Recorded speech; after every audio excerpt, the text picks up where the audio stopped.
শীতে এত রকমের এত ধরনের সবজি পাওয়া যায় রং বেরঙের, দেখেই না চোখ জুড়িয়ে যায়। আর এই শীতের সবজি দিয়ে আমি আজকে দেশি ট্যাংরা মাছ রান্না করব।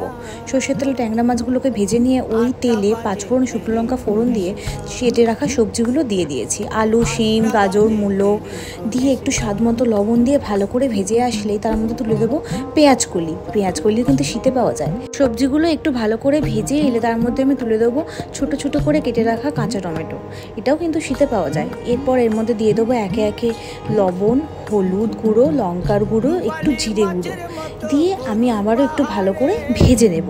এরপর দিয়ে দেবো মটরশুঁটি আর কাঁচা লঙ্কা।